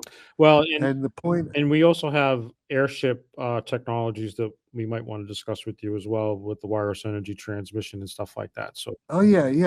Well, all right. Listen. Okay. This is and as I say, I know this guy in Italy, actually more than one guy in Italy,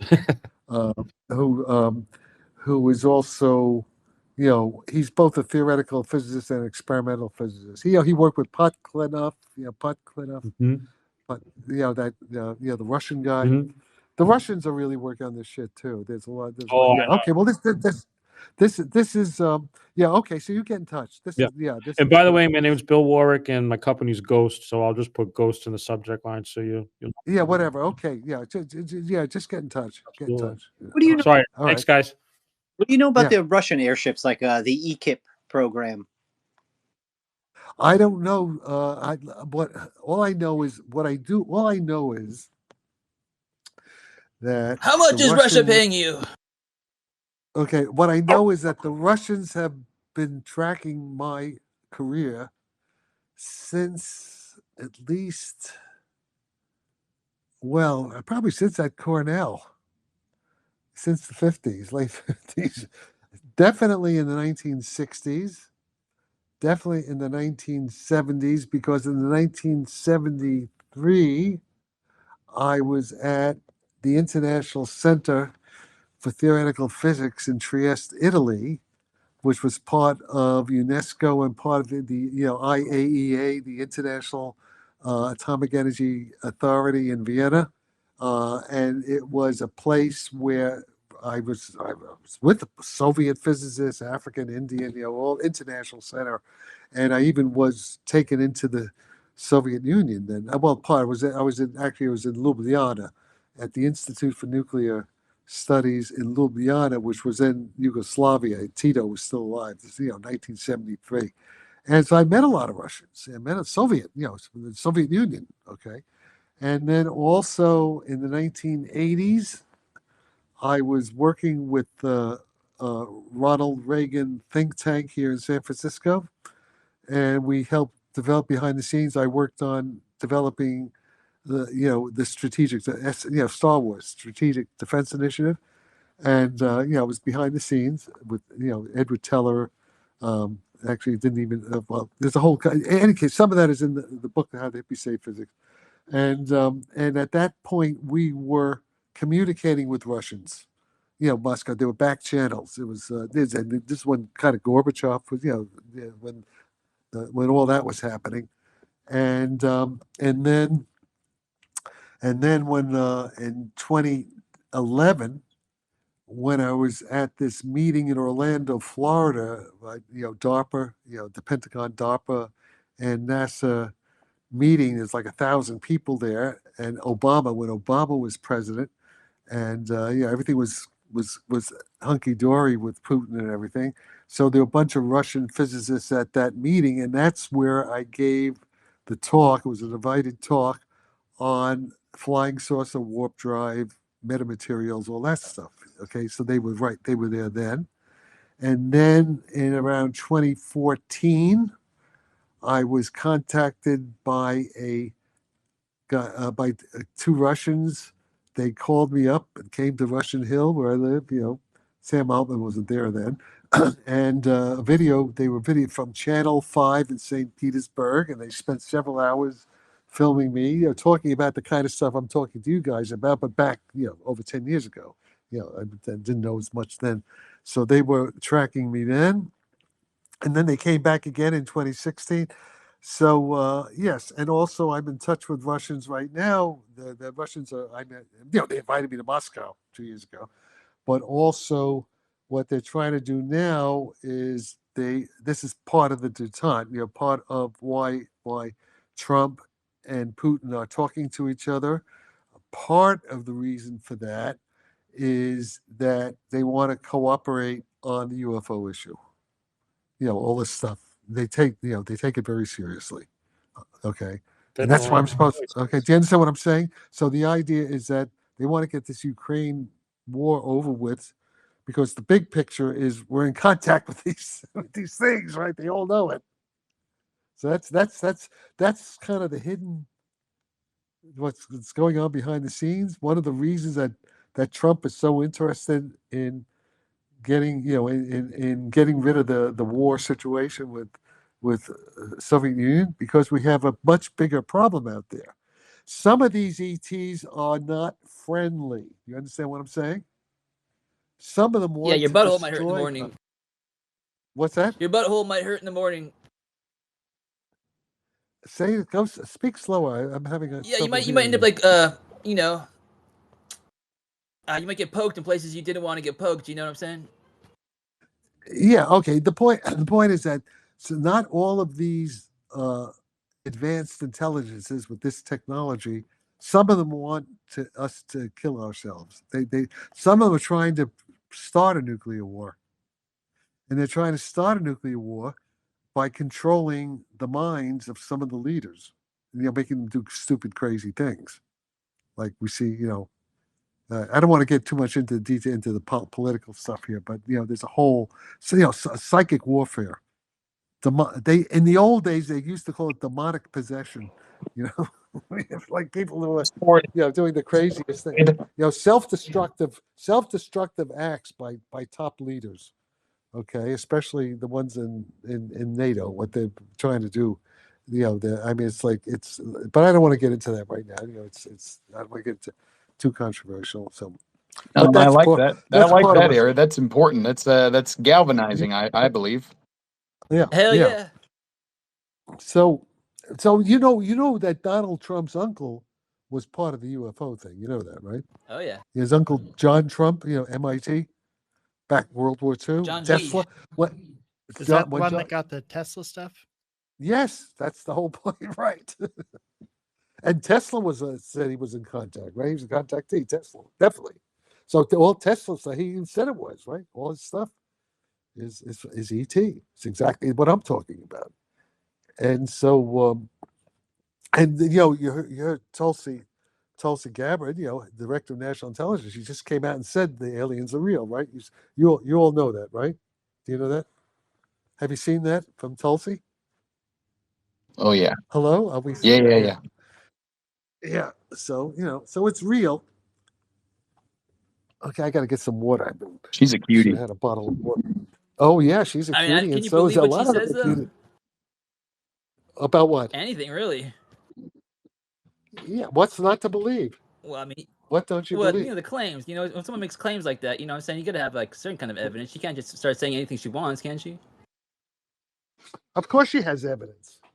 She has evidence. I know some of the evidence she has because I have that evidence also, independent of her. I have it. I know exactly what she. Yeah. And actually, I know. Yeah, I know. I know things I can't say. Of course. Damn, Tulsi seen Everything. the evidence. Goddamn, I didn't know that. What? How do I know what? Hey Jack. I didn't. Oh sorry. Yeah. Do you think this is why Sean Kirkpatrick can say through his teeth that there are no extraterrestrials? He knows too. Yeah, no, but Sean Kirkpatrick's a liar. And it's because of Sean Kirkpatrick working with Avi Loeb, the guy from Harvard Galileo, the Israeli guy, that I don't fully trust Avi Loeb because he and Kirkpatrick wrote this bullshit paper. Kirkpatrick is a liar. You think they're blue beaming us?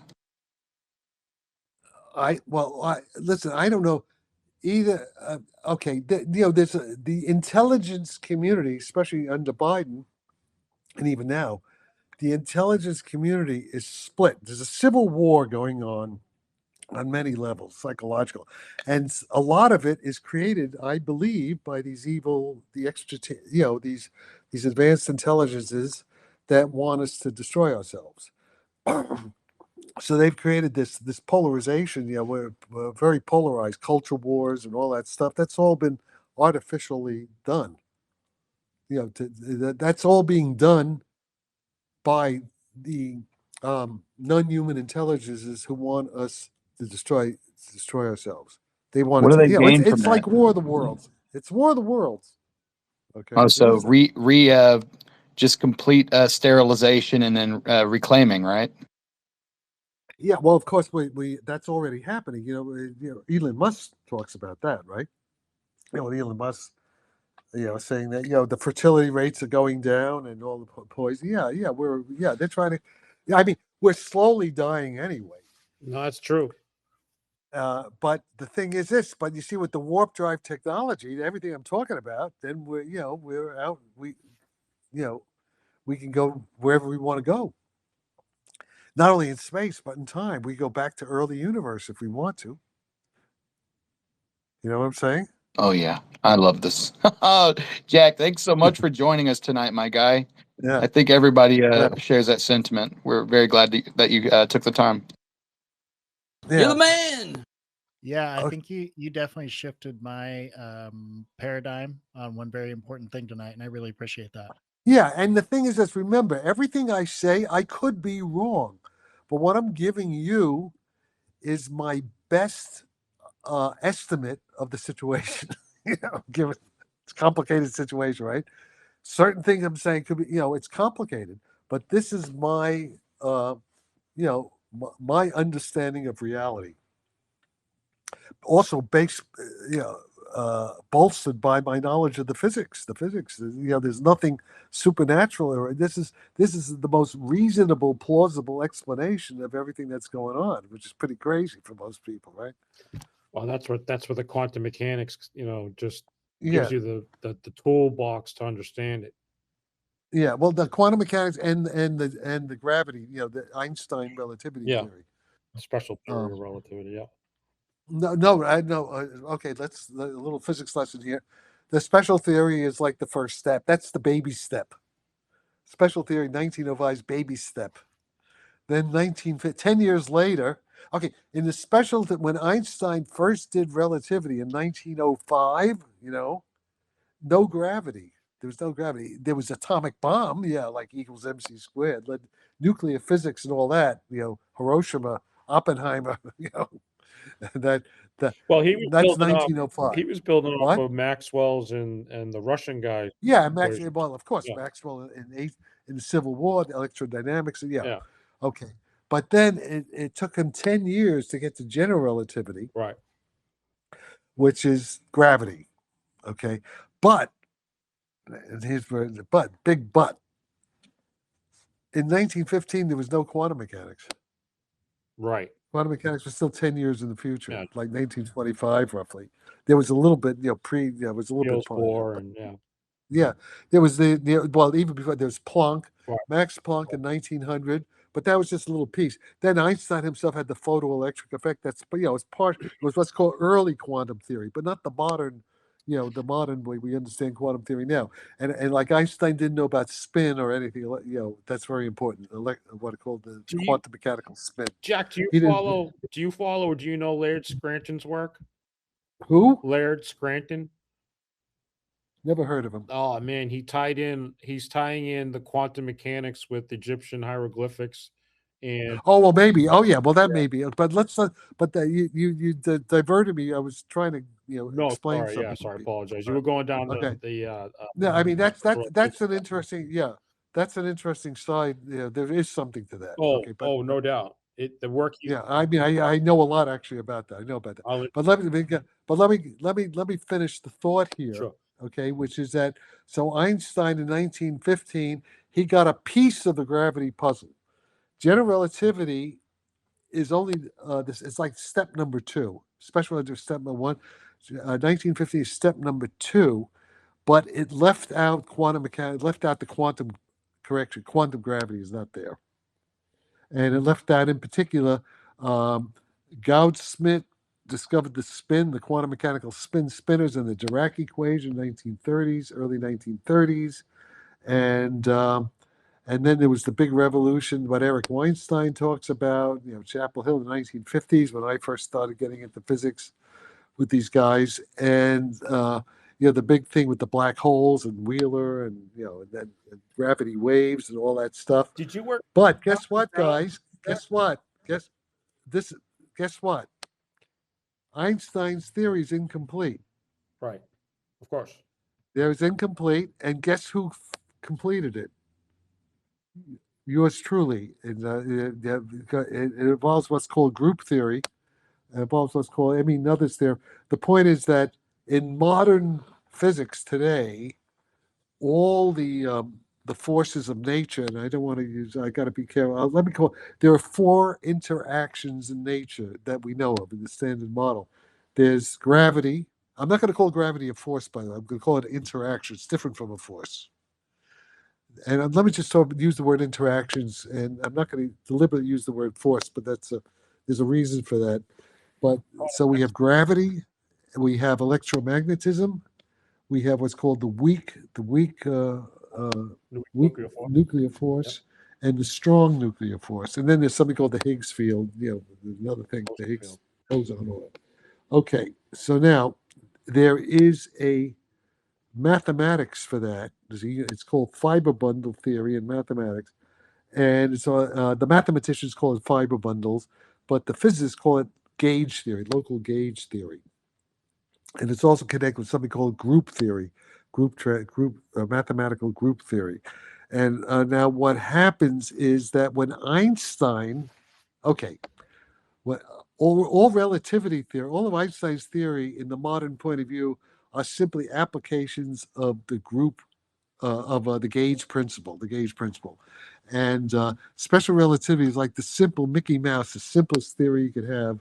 It's what's called like flat space time. There's no gravity in it.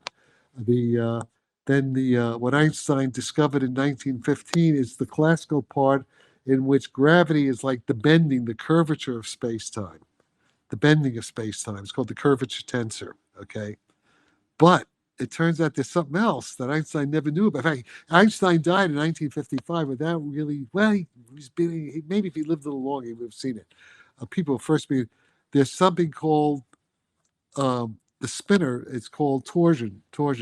It's like the twisting. Space-time can not only curve or bend, but it can also twist, and that's the quantum mechanical spin, and that's called torsion.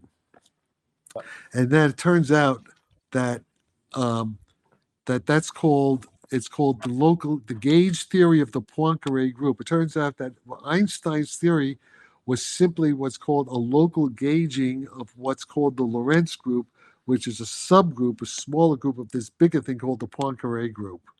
And we put the Poincare group in, and I did it. Well, actually, other people started doing it in the 60s, really, but they didn't really connect it with anything.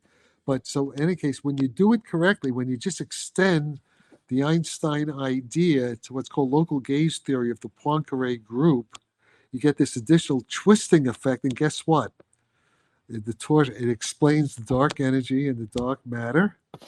It explains the fact that the universe, is expanding, but it's accelerating in its expansion. There's also this dark matter. You can't see this the source of attractive gravity, but the dark energy is anti-gravity, and the dark matter is attractive gravity. But guess what? It also explains how the UFOs fly. On the small scale, inside the metamaterials, the same equations describe the UFOs. And people that you see now, the reason this is all hidden. This is now. Do you know who Eric Weinstein is? You guys, you ever hear Eric Weinstein? Yes or Oh no? yes. Yep. Yeah, Eric, and Jesse Michaels. These Geometric guys, unity. the what? It's called Say it again? geometric unity, right? Yes, the geometric unity guy. Yeah, that guy. Yeah. In any case, he says, I'm not talking about his geometric unity theory, which by the way, I don't need his geometric.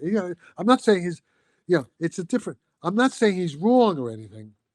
It's just that he's dealing with a different part of physics. He's dealing with trying to understand the elementary particles, the high energy physics.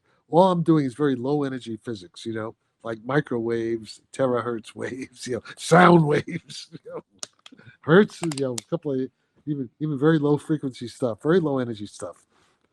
These UFOs do not use high energy; they use very low energy. Okay, it's low energy physics. So it's the opposite. It's the opposite limit of what Eric is primarily interested in. But in any case, but what Eric does say, which is I think is true, is that because of the UFO. Okay, the government, World War II, but about Magenta, about in Italy, 1933, all that stuff. The first Roswell, Italy, and Mussolini, and all that stuff. Yes. The Yes. Nazis, all that stuff is true. All that stuff is basically there's a lot of truth to that. But so what happened in 1947, with the Roswell, and even before that, Kenneth Arnold, the whole history, the law, right?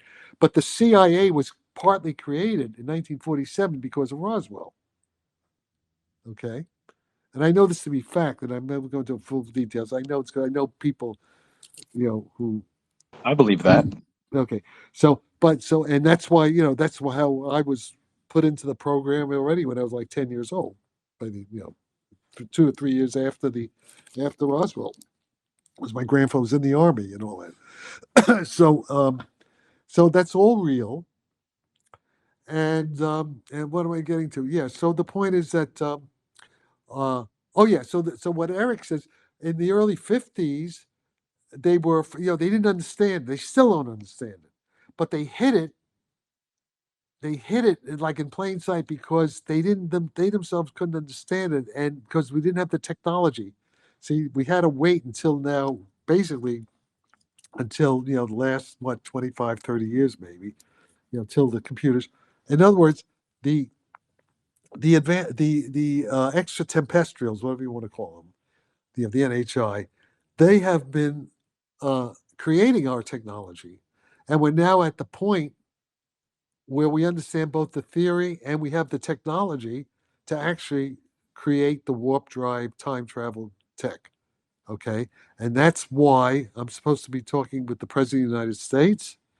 And I'm also supposed to be going eventually, if things work out okay, I'll be going over to Russia to talk with Putin also at the Kremlin. I'm working with people who are connected with, who know Putin personally. And then the Russians actually already, they know who I am. Okay.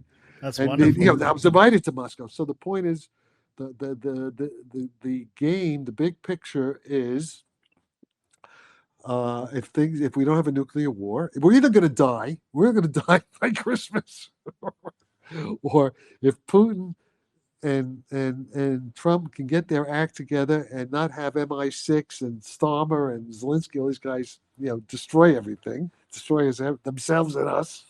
Assuming things go okay, then I fully expect I will be heading for Moscow at some point, maybe by the end of this year, with a special diplomatic passport, and to help arrange the detente, cooperative with my colleagues in physicists in Moscow and China, the whole thing, even Iran, and for us to do a joint, cooperative work in this technology. Now, I do think that some of these drones, getting back to the drones, during the elections, what was it, the end of last year, I think some of them were probably Chinese and Russian. They probably were, because because the Russians have been working on the Russians understand my work, and they've been working on my stuff for at least, they have a 10-year lead on us. The Russians have a 10-year lead on us. So they're just trying to give us a scare, basically. Well, the thing is this, the thing is, Putin is not what they see. The point is, if Putin were the evil demon that President Macron in France says he is, and other people say the neocons, he would have, we would be all be speaking Russian now. That's what I'm saying? It's funny. It's a drum they've beat my whole life, and I'm sure a Yeah. majority of yours as well. Yeah. So the point is this: let's just say, now everything I'm saying now could be wrong, mate, but this is my my best guess of what's going on. That Putin sees the big picture, and I think he explained it to Trump, and Trump already probably knew a lot of it because Trump's uncle was part of the whole thing. So we don't know what Trump really knows. I'll find out more, if I'm going to get to meet him. But the thing is that, but I know Tulsi Gabbard is on board, and so the idea is hopefully we can do a cooperative thing with the Russians and the Chinese, and finally have peace in the world, and focus on our real enemy. The real enemy is out there, and we have friends out there too. It's complicated. Reagan tried to tell us, didn't he? Reagan, oh yeah, and then things like not only that, Reagan. I wrote some of Reagan's speeches, parts of the speeches. Those parts I wrote that stuff. When rendering nuclear weapons, who also told us, who also knew, General MacArthur, duty out of country, 1962 was it 60, at West Point. He talks about the war with the it's all, General MacArthur knew it because he knew about Roswell. He knew it's all there. It's all there. In fact, I was part of the program that MacArthur helped set up. Back then, a long time ago. Yeah, that's right. So we have a coherent narrative here, and hopefully that'll So, in any case, let's see what happens. So, any other Hey, questions? Jack, Yeah. I got a final question for you. Yeah. Do you do anything? Do you have any protocols for contact, or do you do any kinds of personal communion to No. reach out or to garner any? I don't. I don't. It's just I just wake up in the morning and it's all in my all bubbles up from the subconscious. So I know I'm whether super late to the party, Jack. I What's that? wanted to slip in one quick question if Yeah. I could, if it's not too Yeah. late for you. No, go ahead. Yeah, my question is like as far as like ball plasma, so like Yeah. is there such thing as like a drone that is non-physical in the sense of like what most people would think, like maybe something that is used like ball lightning, like maybe Yeah. using Okay. like an Okay. Be aerogel or careful. using some type of Okay. graphene, like reverse field Yes. Yeah. configuration Okay. as Okay. a Look, I understand the thruster. question, but never use the word non-physical to a physicist. Point number one. Say non-physical. Everything is physical to a physicist. Okay, now what you mean? It's not a solid state system. It's it's like a plasma. It's like like ball lightning. Yeah, it's called the plasma state, but it's very physical. Okay, it's just that it's not a solid. It's not solid state. It's not like a metal craft. Yeah, we understand that. In fact, you are uh, that. You are that. In other words, your mind, your brain, the electrical field in the nerve. Well, it's not just the brain, the whole body, right? The electrical field, the bioelectrical field is that, but it's attached to the electrons. It's attached. You're like clamped. The thing, who you are, your soul, your mind, your consciousness. We're simply uh, uh, bioelectric fields, bioelectric quantum mechanical fields that are conscious. And I know the mathematics of that. Okay, so that's what we are. But we're attached to the electrons, to the molecules in our nervous system. But these things we're seeing are kind of like detached. There's somewhat, they're plasma, so there's electrons and atoms inside them, but they're in a kind of sort of gaseous state. And they're conscious, yes. Yes, I know about them. I know about military people who have investigated them close up and personal, so I know. But we understand the physics of them is not that different from the physics inside our own brains. It's basically the same physics, the quantum. Wow. So they're a form of all that stuff that the angel. I mean, that's what you see that in, the angels of light, the spheres of light, all that stuff. It's been in the Bible. That's what they are. Yeah. So it's another form I of love intelligence. this. What? I love this. Yeah. It's just some people have a hard time, Jack, saying shit with their full chest. So it's a breath of fresh air, my guy. Well, this is all. Everything I say is based on mathematical theoretical physics. I have the equation. If I don't have an equation for it, I won't say it. You know what I'm saying? Yeah, it's all coming out now. It's all there. It's all applied physics. So whenever you hear a person like Louis Elizondo or some of these others saying it's like 1,000 years in the future, these guys just forget them. Don't listen to them. They don't know what they're talking about. They're making sense. It means they don't understand it. Yeah, for them it'll take 1,000,000 years. They'll never get it.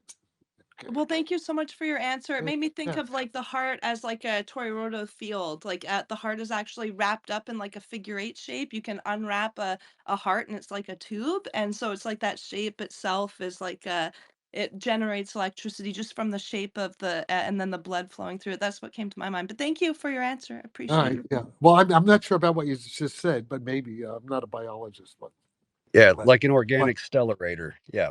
yeah. Oh, I see. Okay, yeah. Well, yeah. Okay, the blood. Yeah. All right. Well, maybe I don't know. But I tend to think on the nanometer, the molecular level, rather than just the. But yeah, there could be something to that. I'm not. I won't. I don't know.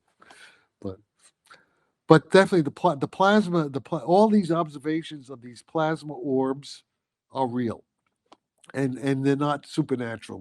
We basically understand. We understand them. It's still miraculous. Uh, Jack, is there anything we can do in the community to support your work and your upcoming endeavors? Not really. Just to learn some physics. Just follow me on academia. Uh, you know, so just if what you try to do is try to make sure you understand basic mathematics, understand algebra, understand trigonometry, understand some basic differential and integral calculus, understand vectors, tensors, and matrices. And you get that all now. There are plenty of excellent video courses. Everything's free now, right? Oh, you go into Grok, even Wikipedia. Just try to get an idea how the real scientists are thinking, because we think in mathematics. Mathematics is language. God is a mathematician. The universe is mathematical, but it's not that mathematical. Mathematics has gone off into all kinds. It's very, it's like it's like it's art. It's like conceptual art. But the mathematics needed to understand physics is relatively elementary mathematics. You don't have to know that much. It's like engineering math, the stuff that engineers learn. And certainly anybody who can program a computer, anybody who understands computer languages should be able to understand this stuff.